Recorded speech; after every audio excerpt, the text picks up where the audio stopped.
Hey coin collectors, and welcome to DC Coin World International Coin Channel. And today it's the Alaska United States State Quarter Series entry, and that's number 49 of the states. Alaska, it says 1959. And this is an interesting quarter because there's a lot of talk about error versions and error varieties. And this actually, right here, is one of those error varieties. So we'll talk about that and how you would recognize it. But first, let's just talk about the coin in general. So the United States in 2009 decided to do a state quarter series, and they changed up the Washington quarters. They did a little redesign so they could put more information on the front. And this one right here says United States of America at the top, Liberty here, In God We Trust here. And this has a P in it, and that's for Philadelphia, which is the mint that made this coin. In Philadelphia in 2008, for just regular circulating coins, Philadelphia made $251.8 million. This coin, if it's in really good shape, is worth about $5. This one here is not in really good shape. Maybe it's worth more as an error coin, and we'll take a look at that. If you want to figure out who engraved this coin, you magnify it. This is the kind of thing you can just put your iPhone on a coffee cup and just put the coin underneath on some kind of dark surface, and you can magnify it yourself. It says JF and WC, and that's for John Flanagan and William Cousins, who were the designers. John Flanagan designed the original, and you probably all remember the original. It's this one here, Washington facing to the left. It says Liberty at the top, and God We Trust here, and then the mint mark and the date at the bottom. So what they've done is they've taken, of course, the United States of America off the back. And they've taken the In God We Trust on this one. It's under his chin. This one they put it behind him so they could put Liberty, which was on top, down here. So they've changed it up quite a bit. So that's why William Cousins gets credit for being an engraver designer of this coin. It's a copper nickel clad copper. And then when you get to the back, you see that it says Alaska 1959, has a bear eating a salmon in a river.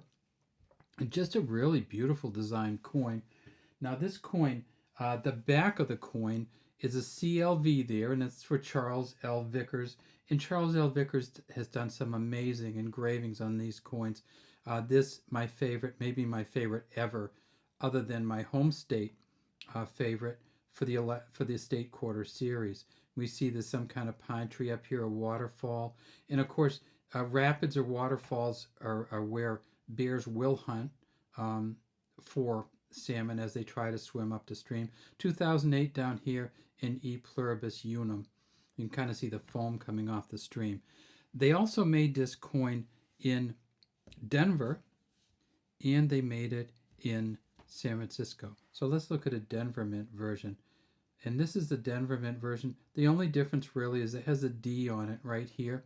From the Denver Mint, they made $254 million. So $254 million at Denver, $252 million essentially at Philly. And they also made this as a satin finish coin. And the satin finish coin comes in the uncirculated mint sets. So if you buy an uncirculated mint set, you won't get a circulating coin like this. You will get one with a special finish on it. And they made two different ones at San Francisco.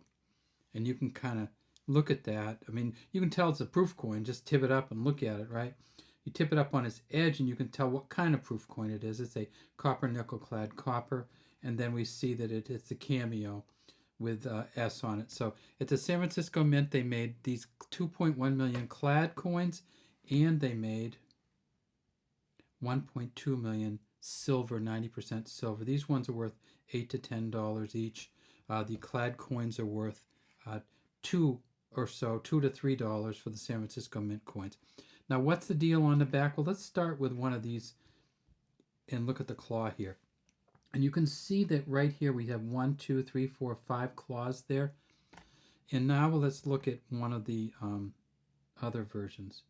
This one here, 1, 2, 3, 4, 5. But look, there's a little bit of junk in there between the first and second claw that isn't in the mint sets. And that got worse as they minted these.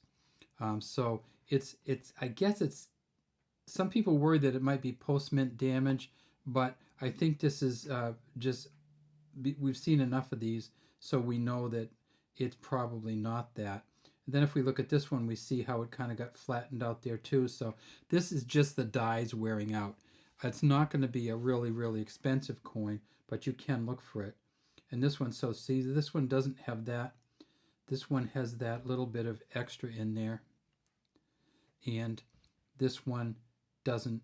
This one has kind of a flat there. So there's all these different varieties. I don't believe there's a recognized variety of the extra claw, but when you do get these, look for that extra claw because it's kind of fun to find it. And if you get one of the proof coins, you not only won't see the extra claw, but you'll see a lot of detail on these. Oh, the star. These all have a star on the top. That is not a star like it's on a regular coin with all the stars around it. For some of the other versions of coins, this is the North Star, because in Alaska you can see the North Star pointing to the north, and so that's why the Alaska State coin has the star on it for the North Star, which and we don't see any northern lights, but that's certainly part of it. And you say, what's this kind of browning here? This occurs frequently in some of the mint sets as it kind of starts to age and tarnish, I guess is what you'd call it, itself, and get this patina. Maybe another 30 or 40 years, this thing will all have a beautiful patina on it, and we'll be able to sell it. Didn't happen so much on the regular non-silver version. All right, well, that's all we have today from DC Coin World International Coin Channel.